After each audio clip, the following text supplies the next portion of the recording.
Bonjour, je m'appelle Guillaume, je suis un des 5 partenaires d'Xange. J'ai commencé ce métier en 1998, j'ai rejoint Xange en 2016. J'ai une formation télécom, j'ai travaillé pendant 5 ans chez un opérateur mobile à l'international et je suis tombé complètement par hasard dans ce métier de l'investissement dans les startups et depuis je ne l'ai plus quitté.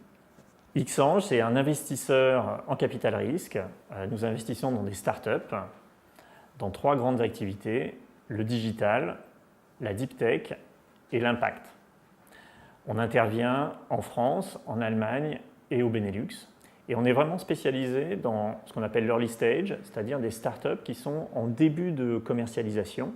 En général, il y a quelques clients et on intervient en apportant de l'argent pour accélérer un développement, que ce soit des nouvelles features dans un produit ou un développement commercial à l'international. Donc notre métier a 2 facettes. D'un côté, les startups.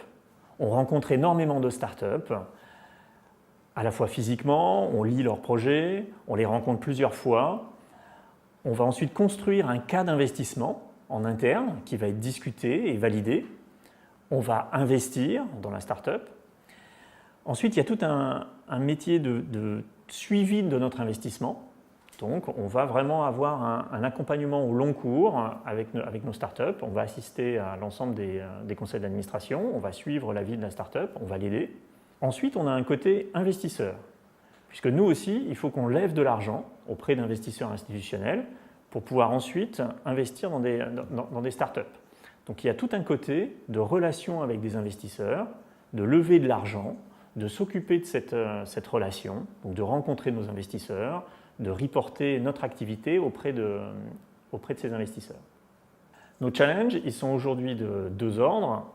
Le premier, c'est de voir de plus en plus de startups. Il y a un mouvement actuellement en France et en Europe autour de l'entrepreneuriat et de l'entrepreneuriat tech qui fait qu'on doit pouvoir voir beaucoup d'entrepreneurs parce que le cœur de notre métier, c'est vraiment cette rencontre avec l'entrepreneur. Et puis ensuite, il y a tout un travail de rencontres actives, c'est-à-dire qu'il y a beaucoup d'entrepreneurs qui ne viennent pas nécessairement à notre rencontre et sur lequel il faut qu'on étudie un secteur, un business model, qu'on se plonge dans le secteur pour découvrir des startups.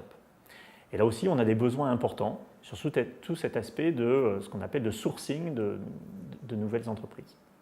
Les profils qui nous intéressent, c'est d'abord des gens qui ont une très forte dose de curiosité parce qu'on voit tout un panel de business models, de marchés, de produits et donc il faut qu'on puisse se plonger dans ces nouvelles économies ou ces nouveaux produits. Et donc pour ça, il faut être très curieux, il faut lire beaucoup de sujets complètement variés pour pouvoir plonger dans ces sujets facilement. Ensuite, il y a une vraie passion pour l'entrepreneuriat. On passe beaucoup de temps à côté d'entrepreneurs pour dialoguer avec eux, pour les conseiller. Et donc, il faut pouvoir comprendre ces entrepreneurs, leur vie, leurs challenges, pour bien dialoguer avec eux. Et puis enfin, il y a toute une partie d'investissement. Donc là, on cherche des compétences très analytiques et de rigueur, puisqu'il faut pouvoir accompagner un dossier très précisément, le construire, convaincre avec ce dossier et ensuite exécuter un investissement.